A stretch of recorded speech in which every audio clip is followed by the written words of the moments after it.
లేదన్నా నేను తీసుకుంటాను ఈ పాయింట్స్ అని అంటే పోరాడు. ఇక ఏమేమి సిద్ధపరిచాడంట?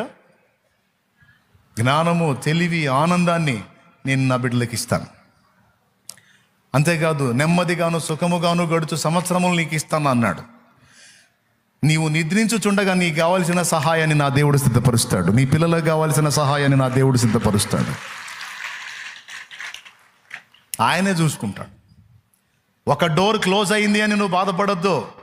ఒక డోరు నీకు ముయ్యబడితే 7 ద్వారాలు నా తండ్రి నీకు తెరుస్తాడు. అదే రే నాకు ఈ డోర్ క్లోజ్ అయిపోయింది, అయ్యో దేవా అని నువ్వు బాధపడొద్దు. 7 ద్వారములు నీ కోసం నా దేవుడు తెరుస్తాడు. ఎందుకంటే నువ్వు ఆయనకి నచ్చావు.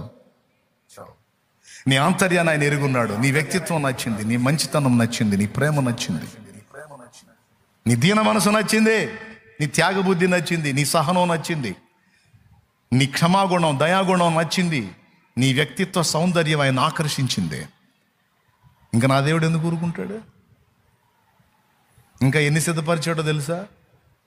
గోల్డెన్ ఉన్నాయి తన ప్రియులకి.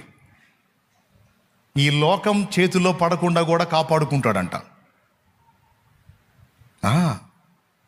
అది ప్రసంగిలోనే 7లో రాసుంది.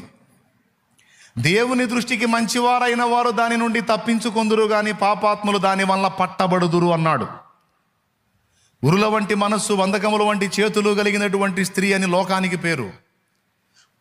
దేవుణ్ణి ప్రేమించి వెంబడించే పిల్లలు అమాయకంగా లోకంలో పడబోయినా సరే ఆయన తప్పిస్తాడట, పడనీయడట.